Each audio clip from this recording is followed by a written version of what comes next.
Today I'm going to be covering how to spot a super common manipulative tactic. Most people miss it even though it's right in front of their faces. Once you get it, your time wasted on bullies and manipulators will go down drastically. I'm Dylan Moore, and this is the Volitional Science Network, the place where people go to improve their intellectual self-defense. Today I'm going to be covering a manipulative tactic I run into all the time, particularly in the form of social media like Facebook or YouTube. I like to call it the hidden strike. It's not that it's actually hidden, it's just that it's used in a way that you become distracted from seeing it because you're too focused on something else. It looks a little something like this, especially on social media when someone has time to write a very long or exhaustive comment without anybody interrupting them, is they start off with an initial insult and then move on to something that either is actually a discussion or B, just looks like a discussion. I've discussed the difference in other videos. And the idea is to get you discussing about facts or arguments or details while you overlook the fact that you got insulted in the first place. If you leave the insult or the attack unchallenged, even if you successfully deal with the arguments and discussion and facts and back and forth, the attacker can still point back to the initial insult that you didn't address and dissolve everything that you just said. Two examples I'm going to go over are actually comments that I received on my own YouTube channel. And as anybody who's ever read any comment section of practically any YouTube channel knows, it's simply a matter of time before you start gathering a collection of hateful and insidious and vile comments that nobody would ever say in a real conversation. My first example is a comment that I got on a video that I made about Alexandria OcasioCortez. Now, I'm not a fan of AOC. However, I made this video, first of all, to praise her because she won an election. Congratulations is due where it's due.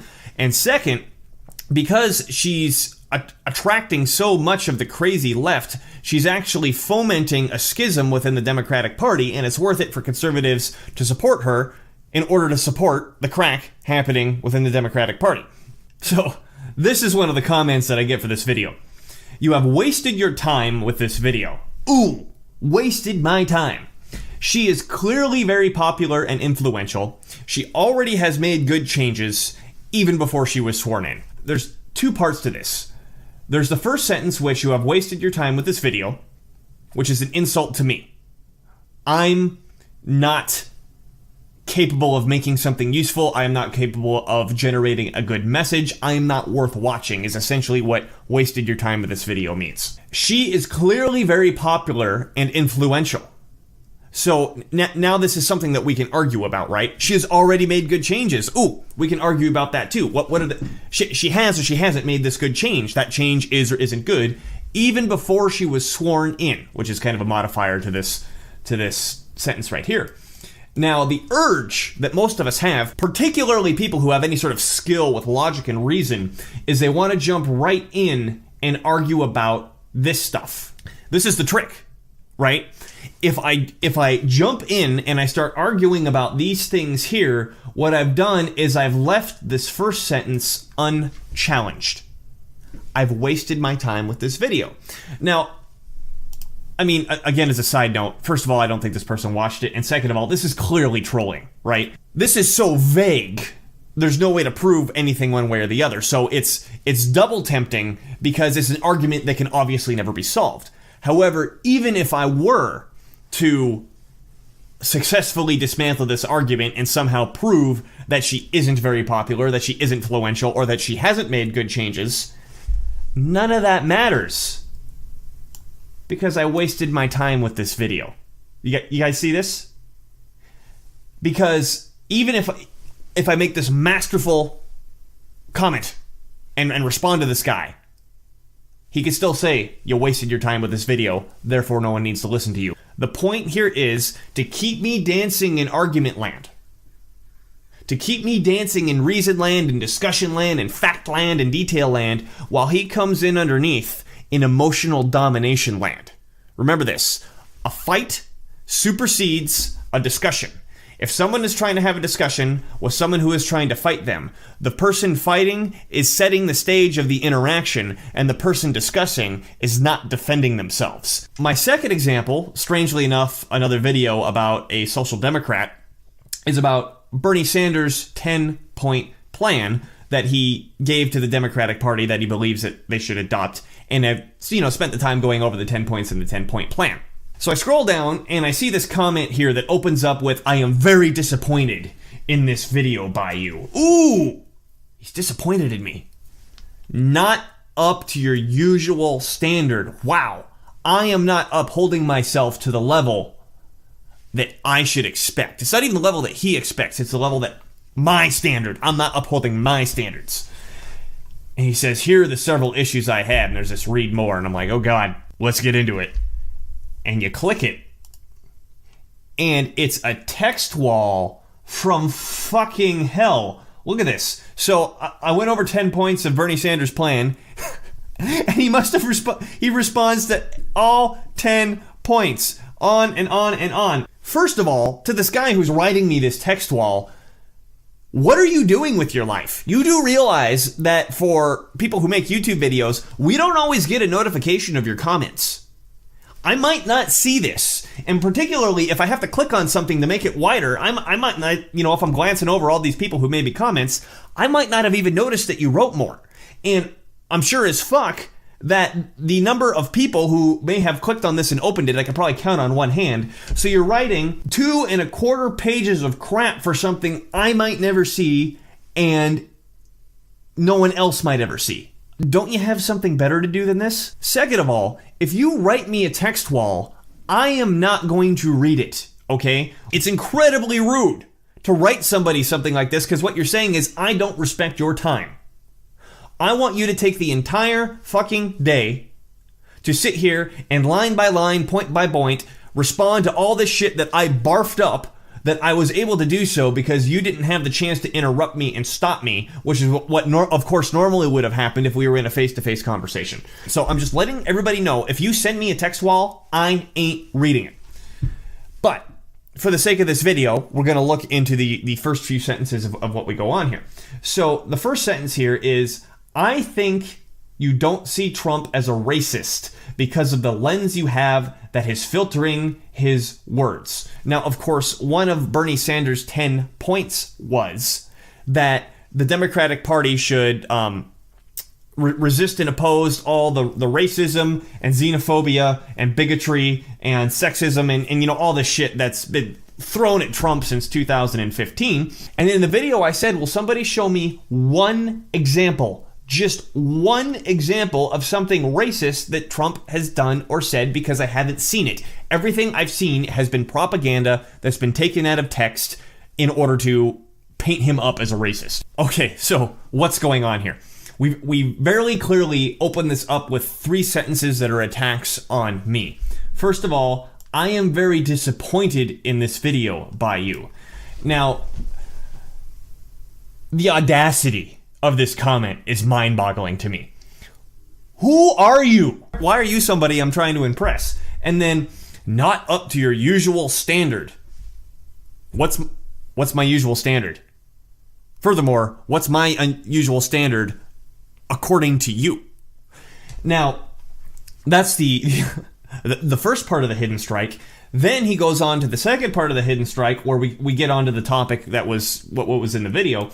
"I think you don't see Trump as a racist because of the lens that you have filtering his words," which is essentially saying, I have something wrong with me. I have something wrong with my ability to think and my ability to assess, because I have a lens on that makes it impossible for me to see racism. Or it makes it impossible for me to see that Trump is a racist. He insults Asians, and I put on these yellow glasses. I just can't see it because I'm wearing these yellow glasses. Like, the fuck are you talking about? And then we see, exactly as I described how the hidden strike works, we immediately go into the fact fight. He calls every black person he knows low IQ. That's, man, someone who does that is an asshole, racist. He doubted Obama was a U.S. citizen and would have gone to Harvard, And obviously, because Obama's black, we just assume that's the reason, and he's racist. He called Mexicans criminals and rapists. In the 70s, he tried to avoid renting apartments to blacks and was sued for it. Look at what his conduct statement surrounding the Central Park Five.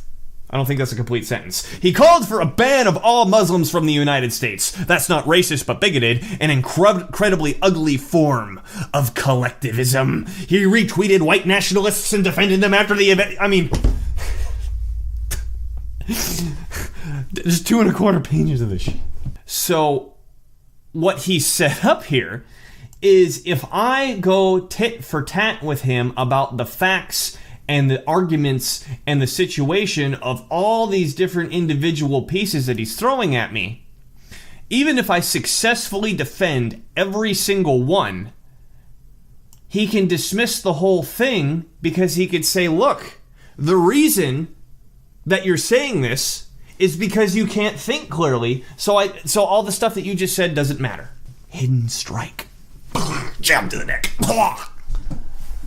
No, I see exactly what you're fucking doing. You know, furthermore, on this stuff, this is like CNN level propaganda, man. Like, this is so clearly psychological projection. You're the one who can't see clearly, and I think the best example, the easiest one to look at, is this thing. He called Mexicans criminals and racists. No, he called Mexican gang members criminals and racists. There's literally a word here that you left out that completely changes the meaning of the sentence. You're the one with the lens filtering words, dude. So, again, I think you can see this, and this applies up here too, is if I get distracted fighting all these different points, I leave this unchallenged, and furthermore, I leave this unchallenged, is I should be ashamed of myself for disappointing this guy and not living up to my standards. So, from these two examples, we can see the same principle in action, which is an initial attack on character followed by an argument or a seeming argument about whatever topic was at hand. And what the person doing this is banking on is that you get upset over the topic at hand more than you get upset at the original insult.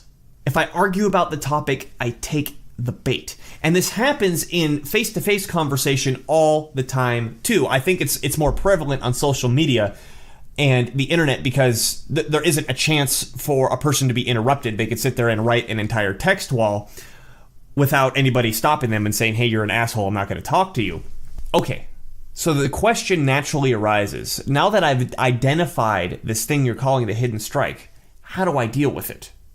And the first step, of course, as I mentioned before, is to not focus on whatever the details are that he's trying to get you to fight over. As you saw, how emotional I got when I was even laughing and talking about the Trump details that guy was saying, it would have been very, very, very easy for me to get heated and get into, no, Trump did this, no, he didn't do that, actually he said this, no, he didn't say that, and make a nice rant that, you know, Trump supporters would love to watch on the internet, but that's not the point.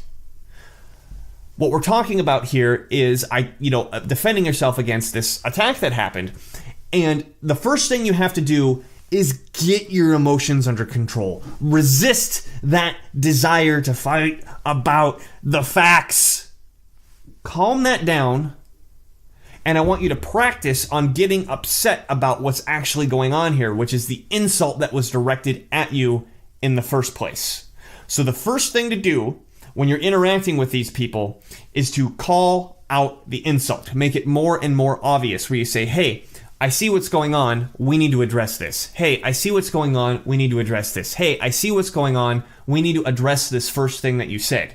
This is making it clear to anybody watching, and including the person who's attacking you, that you're onto their shit. Now, what this slowly does is it takes the alpha hat from them and it puts it on your head. Now, if you choose to disengage at that point, that's a very, very powerful statement. If you take that alpha hat from them, put it on your head, get up and walk away. What you're saying is, I see that you're weak, I understand that you're trying to attack me, and you're not even worth my time to deal with. Like, you're like a gnat trying to attack a lion. I mean, you might be worth an ear twitch, but that's about it. The second basic thing that you can do is turn up the heat, like I mentioned. So I prefer to fire warning shots where I like I said before, as I continually point out the attack. Hey, look, you said this original thing. I'm not going to address anything else that you said until we talk about this original thing. And I'll try to point that out 2 or 3 times.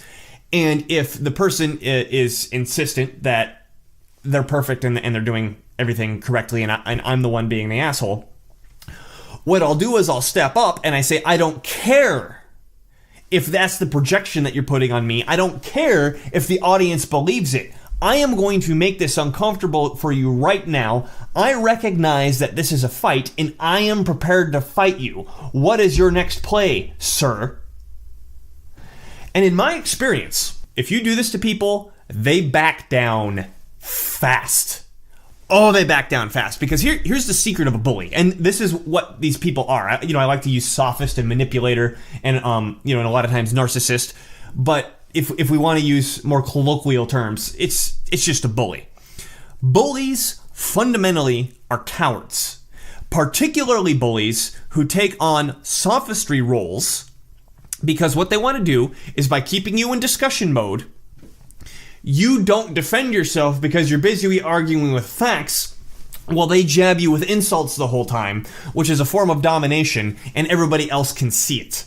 And particularly people who don't understand any of this are going to side with the dominator because they're the alpha, and that's as far as they can think. So when you take that hat on and you become the alpha, they're going to realize that their game is better spent on somebody else. They're cowards. They got into this game because they thought that they could have all the benefits of dominating you without any of the risk of retaliation. So when you do this, the reason that they back down and shrink away with their tail between their legs is they're going to go find an easier victim to pick on. And what's going to happen with the audience, I'm not saying that you're going to convince all of them to join your side immediately, but what you are going to show is you are not an easy person to fuck with. And honestly, if people aren't willing or able to engage in discussion, that's the best that you can hope for. To finish up the talk of strategy, as always, I give the same recommendation. Whether you choose to use a strategy where you get up and walk away, or you get in their face, or anything in between. I'm not saying that these are the only 2 strategies available to you. There's one thing I always say you don't do. Never, ever, ever, ever do this, which is to fall for the trap of engaging in the discussion. They're putting out that tasty, tasty fishing lure. Ooh, it's so shiny and it's so movie and it looks like real fish. Don't bite it. Don't bite it. The one exception is if you're actually in a dangerous situation and you need to fake it. But don't bite that thing because you lose by default. That's all I have for now on the Hidden Strike.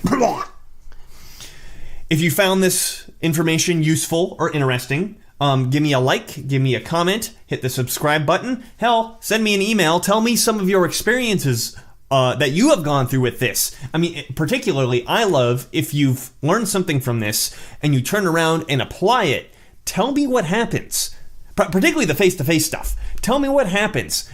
Does the sophist scurry away like a cockroach or a dog with its tail in between its legs, exactly like I said? I really like to hear those stories, and I appreciate your feedback. If you would like to see this sort of content more frequently, I am planning on going more and more into the specifics of different aspects of intellectual self-defense on a general level, and these kind of specific techniques like this hidden strike is, that we can talk about a specific strategy on how to deal with it. Consider giving me a donation. I have signed up for Subscribestar, and I've put some cryptocurrency links below. I won't be monetizing because I fear that YouTube will just demonetize me as soon as I get big enough for them to recognize my political content, as they've been doing with others. If I have some sort of monetary reward for this, obviously I can spend more and more time doing it. So that's all I have this time, and thanks for watching, and we'll see you on the next video.